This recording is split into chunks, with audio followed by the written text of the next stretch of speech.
Kita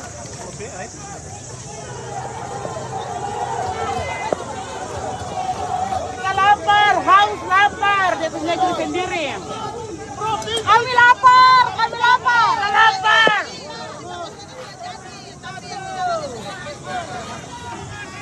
Kita lapar, dia punya negeri sendiri. Kami kelaparan. Ya, semua diam. Kelaparan, kancing-kancing makan sampai habis.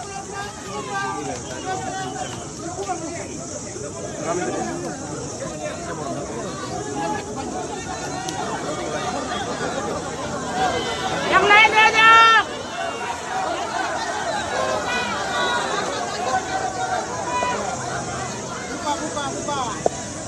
Ya, saudara-saudari, seluruh masyarakat Kota Merauke yang Tuhan kasihi. Negeri ini dikaruniakan Tuhan bukan untuk kita membuat keributan. Negeri ini adalah negeri cinta kasih. Negeri yang Tuhan pilih untuk matahari lebih dulu mengawali surya dari tempat ini. Tidak ada tempat lain yang Tuhan takdirkan untuk matahari di Indonesia ini terbit lebih dulu, kecuali di tempat ini. Jadi berbahagialah kamu semua yang ada di tempat ini. Tuhan sangat mengasihi kamu semua. Meskipun kamu kulit berwarna gelap, tapi kasih Tuhan tidak tersingkir hanya warna kulitmu hitam. Tuhan mengasihi kamu semua dengan penuh. Sebenarnya masalah ini tidak perlu terjadi. Sesungguhnya kalau bisa terus dan dengan baik semua selesai, aman-aman saja. Iya. Negara hadir untuk menata keteraturan. Saya orang lulusan tata praja yang hadir untuk memahami bagaimana negara ini diatur dan diurus. Jadi kalau bisa diatur dan diurus dengan baik, saya kira tidak ada masalah, tidak ada keributan hari ini. Sekarang saya mulai kasih tahu di mana sebenarnya masalah pokoknya. Masalah pokoknya itu kan berawal dari semua ketentuan komitmen negara yang sudah disepakati antara warga negara Indonesia asli Papua dengan negara ini sudah diatur. Dan komitmen ini dituangkan mulai dari pasal 18 B Undang-Undang Dasar 1945. Negara mengakui dan menghormati satuan-satuan pemerintahan daerah yang bersifat khusus atau bersifat istimewa yang diatur dengan undang-undang. Kita punya diatur dengan Undang-Undang 21 2021 yang kemarin kita sudah robah dengan Undang-Undang nomor 2 tahun 2021. Di sanalah komitmen kebangsaan itu diikat antara warga negara Indonesia asli Papua dan pemerintah Republik Indonesia.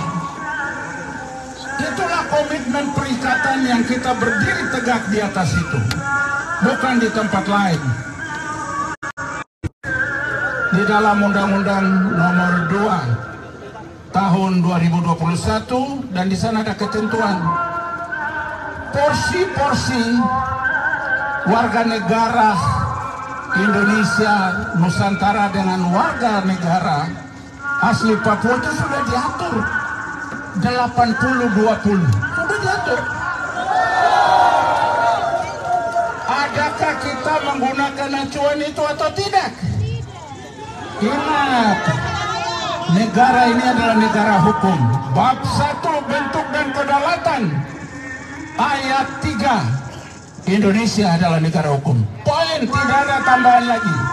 Titik. Indonesia adalah negara hukum.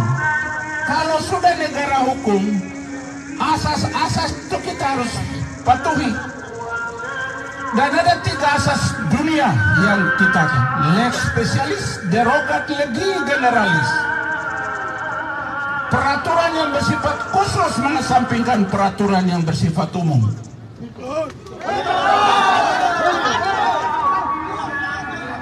Jadi itu asas lex specialis itu sudah dijabarkan oleh negara di dalam ketentuan 80 porsi 80-20 itu. Patuhi itu.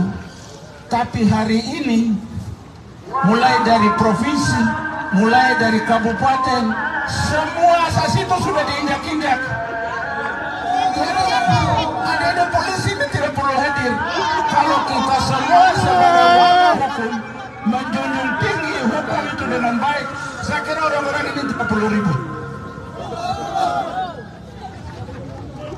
Jadi tegakkan itu saja. Tidak ada masalah sesungguhnya hal ini. Negara hadir untuk menata keteraturan. Kalau keteraturan itu sudah diatur di dalam ketentuan undang-undang, patuhi itu dengan baik. Ya.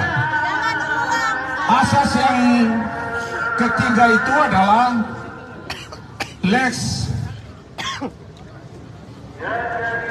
priori ada seperti ini. Jadi dia ketentuannya adalah ketentuan yang baru mengesampingkan ketentuan yang lama.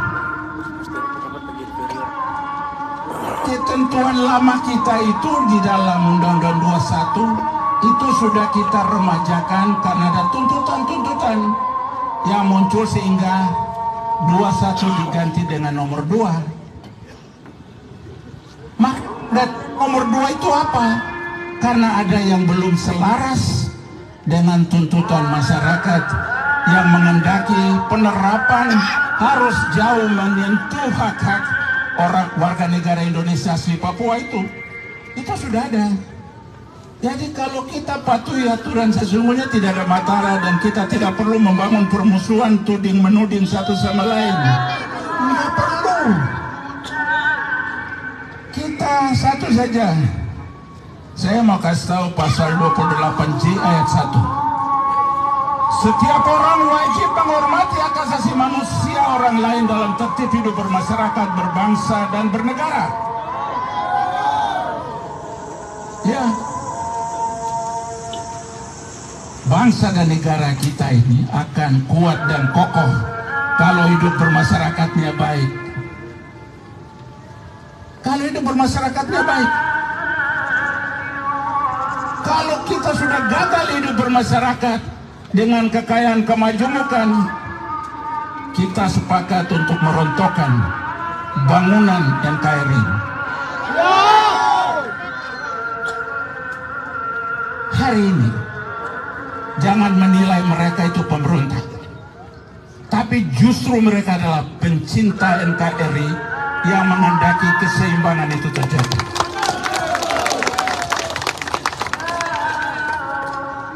Sudah berpancasilakah? 1 ketuhanan yang Maha Esa, 2 persatuan, 3 kemanusiaan, 4 kerakyatan, 5 keadilan sosial. Kita gagal menerapkan Pancasila dalam sendi-sendi mengelola sistem ketatanegaraan ini. Kita gagal juga Undang-Undang Dasar 45. Alinea keempat. Kemudian daripada itu untuk membentuk suatu pemerintahan negara Indonesia yang melindungi segenap bangsa Indonesia. Sekarang saya tanya, melindungi segenap bangsa Indonesia yang gelap-gelap ini? Harus pahami itu. Undang-undang kita ini kan sudah menggiring kita supaya kita hidup dalam koridor itu. Kemudian daripada itu untuk membentuk suatu pemerintahan negara Indonesia yang melindungi segenap bangsa Indonesia dan seluruh tumpah darah Indonesia untuk memajukan kesejahteraan umum, mencerdaskan kehidupan bangsa. Ini bukan lagi pencerdasan ini. Tapi kesalahan itu kan bukan ada pada adik-adik ini. Tapi bagaimana kita menggunakan? Karena dari awal ada kelalaian. Dikasih undang-undang, dikasih porsi, tapi tidak dikontrol. Kalau tidak dikontrol, nanti ada penjabaran. Ya, kita mengikuti ketentuan-ketentuan. Saya mau tanya, integrasi Papua, saya sudah sampai. Plebiscit di kota ini saya sudah hadir. Yang namanya PPRA. PPRA itu diproses berapa lama? 6 tahun saja. 6 tahun saja. Dari 63 sampai 69. 16 Juli 69. Dilaksanakan penentuan pendapat rakyat Irian Barat dengan 2 opsi. Merdeka atau bergabung dengan Republik. Pertama kali warga negara Indonesia asal Papua Selatan yang bilang kami tetap mesra dengan NKRI. Jangan hal ini dikhianati. Orang baik yang lebih dulu menyangkal hak dasarnya lalu menyerahkan kepada keharmonisan kebangsaan itu adalah rakyat yang hari ini mulai disingkirkan oleh praktek-praktek money politik.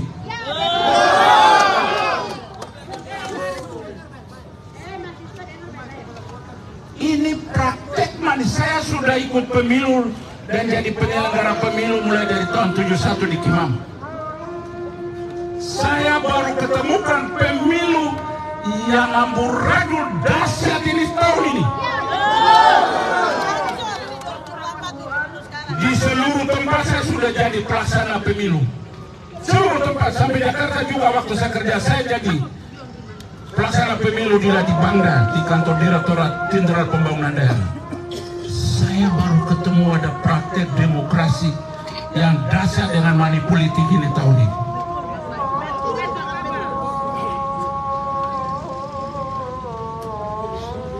Adik-adik tahu nggak? Untuk saksi saja, kalau tidak ada uang, siapa mau menyaksikan itu? Saksi saja. Banyak orang yang tidak ada saksi, yang kemudian tidak ada yang memantau di TPS. Saya tahu benar ketika banyak orang banyak berduit, ya. Bagaimana bisa ada dinasti-dinasti baru yang sekarang muncul? Suami istri itu bisa bagi, satu di DPR provinsi, satu di DPR RI. Nah, itu satu lagi. Satu provinsi, bapak di DPD, mama di provinsi, anak di Jayapura jadi anggota DPR. Kalau sudah kamu diam saja. Supaya bapak kasih tahu, kalau ada Facebook, ada YouTube, ada TikTok di negara ini supaya tahu. Saya Yohanes Kulbagepsi, tokoh masyarakat perkotaan yang sedang berbicara. Demi NKRI saya harus tampil supaya NKRI dikelola dengan baik, supaya muncul trust warga negara Indonesia terhadap negara ini. Muncul kepercayaan. Sahabatku Prabowo kalau besok kau dilantik jadi presiden, harus dibenahi ini masalah ini. Harus dibenahi kekonyolan praktek demokrasi yang menginjak-injak asas-asas demokrasi yang sangat luar biasa. Kami sesungguhnya tidak gerojo jadi anggota DPRD, tapi karena sistem ketatanegaraan mengendaki ada anggota DPRD, ya kami juga ingin berperan. Ya, ini berperan. Kalau mau jadi malaikat, ya tidak ada pemilu malaikat di Indonesia, nggak ada itu. Tapi yang ada pemilihan DPR dari berbagai tingkatan. Kita tidak tahu masalah ini mau diselesaikan atau tidak, mau dibiarkan. negara ini sungguh-sungguh mau supaya kita hidup harmoni dalam melodi Indonesia Raya. Kita mau hidup harmoni dalam melodi Indonesia Raya yang indah. Ya. Kita mau hidup dengan lagu Merauke Sampai Sabang. Kita mau hidup itu. Supaya lidah kami juga tetap akan mengucapkan sampai kematian, membuat lidah kita kaku untuk tidak menyanyi lagi Indonesia Raya dan lagu dari Sabang sampai Merauke. Tolong hargai mereka. Di level bawah ini ada di KPU dan ada di Bawaslu. Sampaikan saja secara hierarkis. Kamu tidak bisa putuskan, saya tahu itu. Tidak mungkin. Tapi sampaikan bahwa ada kondisi real hari ini seperti ini. Sebentar juga saya akan salurkan ke seluruh jaringan mau di Wantanas, di KSP semua. Saya punya semesta, sudah foto semua. Manusia terlaku di Wasur ini, tapi punya nama di NKRI. Ya, jadi itu yang saya mau kasih tahu. Mari kita selesaikan dengan bijaksana. Ya, kalau tidak bisa keputusan di sini, kita bawa ke Jakarta, sampaikan dengan baik supaya ya saudara-saudara ini bisa mendapatkan juga perhatian bagaimana pengaturan dari bapak-bapak yang mengatur otoritas negara ini. Kita tunggu saja, yang penting sudah disampaikan. Dan untuk adik saya, jangan kau lari dari tanggung jawab. Ini keputusan kolektif kolegial, ya. Ini keputusan kolektif kolegial. Kita berjuang mulai dari berdarah-darah sampai sana. Masyarakat Papua tim 100 yang dipimpin oleh Tom Janau minta referendum, tapi negara kemudian mengajak, sudahlah kita akan kasih otonomi khusus, MRP, bendera bintang kejora bisa kibar asal jangan sama tinggi dengan merah putih. Itu kan sudah dipatuhi dan sekarang masih berjalan. Dan saya harap ini harus lembaga-lembaga yang ada, baik MRP, DPRP, DPRD Merauke, ini sama-sama sampaikan hal ini ke Jakarta supaya mendapat pertimbangan seperti apa. Walaupun dari sisi agenda memang tetap berjalan gitu, tapi catatan ini juga harus dengan cepat disampaikan ke sana. Jangan sampai ini kan tinggal tunggu faktor pencetus. Ya. Dulu faktor pencetusnya itu Bimas Raya tenggelam. Saya diutus Tuhan pada saat itu dan kita bisa buat situasi aman, damai sampai sekarang. Kita lahirkan moto Isakut BKI, Isakut KAI, satu hati, satu tujuan, dan kita hidup berdamai dengan perbedaan itu. Jadi ini kan sudah terjadi di 2 pemilu. Kemarin DPRD Merauke hanya 3 orang. Kita tidak tahu hasil besok DPRD Merauke berapa, provinsi berapa. Afirmatif itu, kita tidak mau afirmatif. Kita mau berkompetisi secara sehat. Karena dulu pemilu yang kita ikuti itu jurdil, jujur, dan adil. Itu aja. Kita mau berkompetisi dengan saudara yang lain gitu. Untuk uji komunikasi sosial kita kepada para pemilih yang baik. Tapi sekarang kita sudah merusak masyarakat ini. Ada rumus baru, WP dengan NPWP, Wani Piro, nomor Piro, Wani Piro. Celakalah demokrasi kita ini. Kan sayang demokrasi suci untuk menghasilkan para wakil rakyat yang menjadi benang merah dengan rakyatnya, realitas yang tidak sedap dalam praktek besok. Dan orang-orang besok ini akan ya kalau orang Papua kalau tidak cari duit, kamu tidak cari duit, besok kamu tidak jadi anggota DPRD. Ya. Dan gejala-gejala berikut sudah mulai merambas ke kepala daerah kabupaten, kepala daerah provinsi. Sudah mulai merambat. Jadi kira-kira apa yang kita harus lakukan untuk tetap menjaga Merauke Istana Damai, Merauke Istana Cinta Kasih, Merauke Kerukunan, Merauke Solidaritas? Apa yang kita mau harapkan? Kalau praktek-praktek sementara kalangan, ya dia bersembunyi di sana, dia tidak hadir, tapi kalau ada masalah, yang berurusan ini kan orang lain. Padahal si pembuat ulah ini kan mereka ada di sana karena mereka nggak sabar. Jadi keterlaluan contoh di DPD ini, manusia entah dari planet mana bisa dikenal sampai di Keladar, di Tor dan Sabon sana, itu bagaimana suaranya? Aneh bin ajaib ini. Ya. Sementara saudaranya sendiri di depan mata tidak dipilih, tapi dia hanya melihat ada uang dari Tuan ini sampai orang Tor, Keladar, Sabon orang bisa pilih dia dan ada suaranya. Aneh itu. Ya, jadi itu saja. Kamu pakai mekanisme yang ada bersama-sama, tidak usah melakukan konflik satu sama lain, saling mendengar saja ya. Saling mendengar saja untuk diatur dengan baik supaya ini kita suarakan ke pusat sama-sama, karena keputusan terakhir cuma ada di pusat.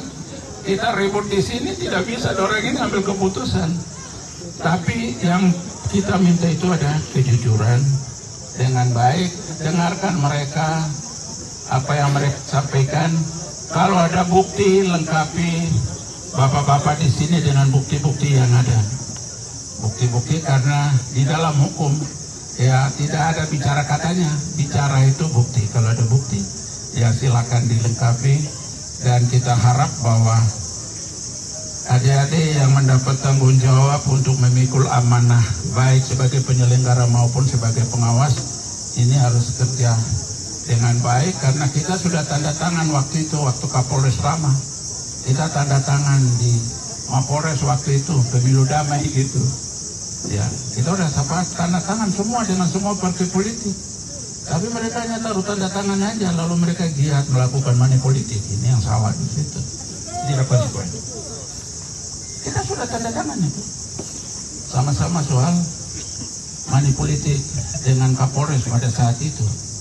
Jadi saya kira kalau semua itu dipatuhi, nggak ada keributan. Negeri ini negeri yang kita harus junjung tinggi menjadi istana damai. Contoh kedamaian itu harus dimulai dari matahari terbit. Di sini sudah tempatnya. Kalau kita sudah mulai kacau, ya nanti dari situ akan berantai kemana-mana.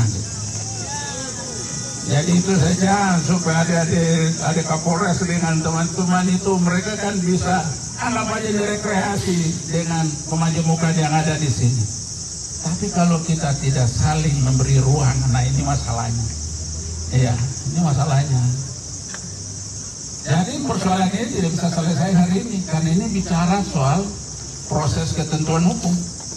Jadi kalau proses ketentuan berarti kan kita harus menempuh melalui mekanisme hukum, dan itu dicatat dan segera dilanjutkan kalau berkenan, supaya masyarakat ini bisa menerima entah nanti besok kalau afirmatif. Waktu Presiden SBY, saya undang beliau untuk panen raya di Salur 4, di SP4. Saya paparan di depan beliau minta untuk paparan lagi di istana, sehingga melahirkan Impres nomor 5 tahun 2007 tentang percepatan pembangunan Papua dan Papua Barat. Di poin kelima bunyinya begini: perlakuan khusus dalam kurung affirmative action untuk memberdayakan sumber daya manusia putra-putri asli Papua. Impres nomor 5, kalau bisa buka di Google bisa lihat di situ poin kelima. Perlakuan khusus bagi pengembangan sumber daya manusia putra-putri asli Papua. Waktu itu beliau datang kita bikin universitas dulu, mulai dari Sekolah Tinggi Teknologi Merauke kerjasama dengan ITS Surabaya.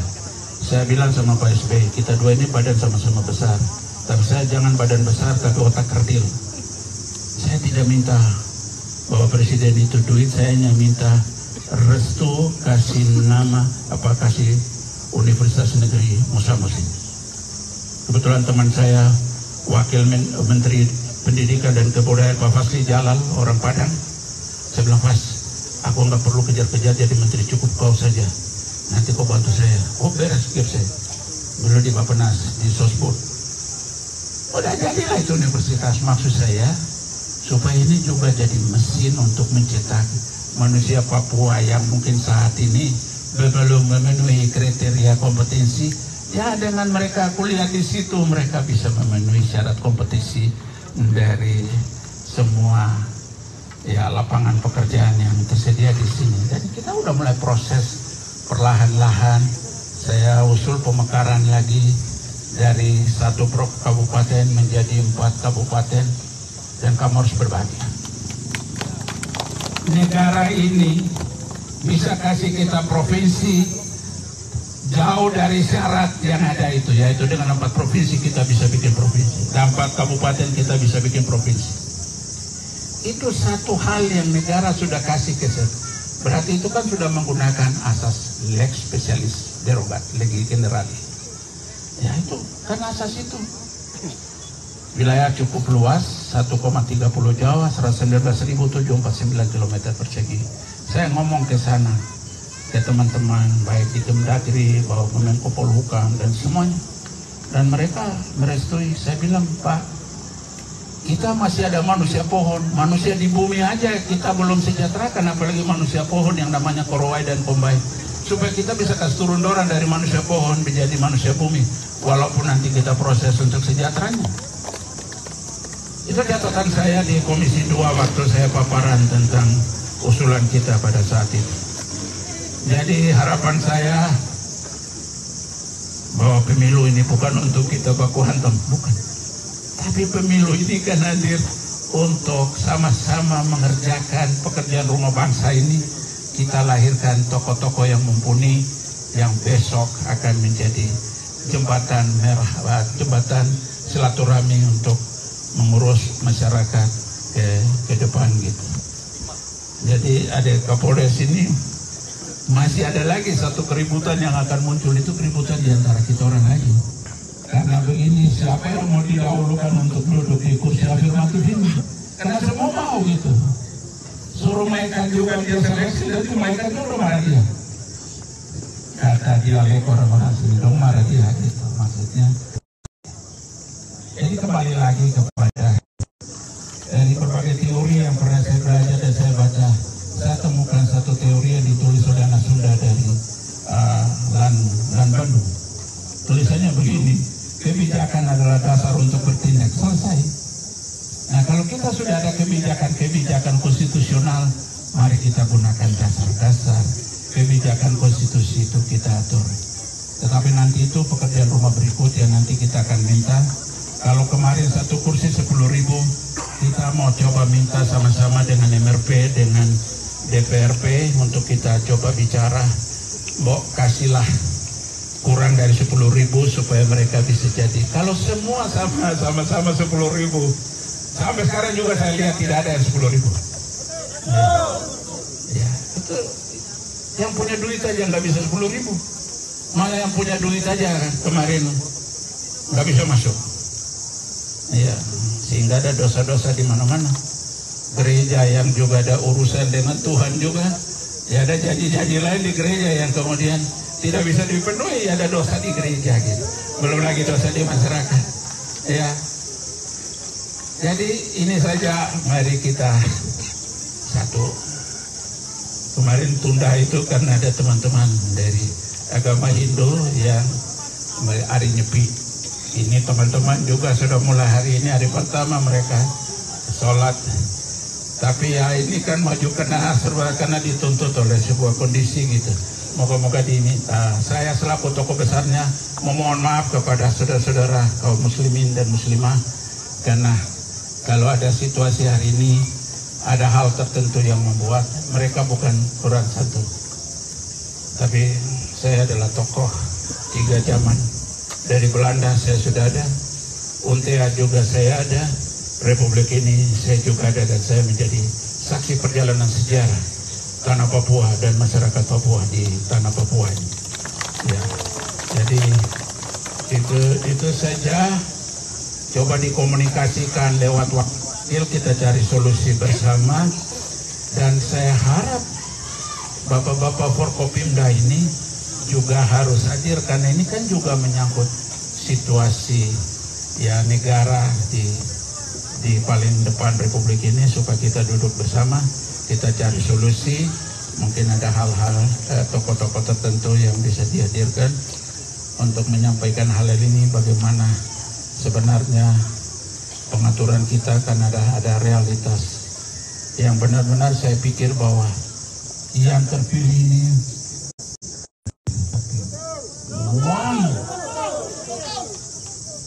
yang terpilih benar itu ada anak imam satu di Tabonji sana itu, karena di situ orang Tabonji semua dan tidak bisa sokok orang imam, dorong sama-sama miskin. Ada satu lagi dari DPRP yang lolos murni tidak pakai duit.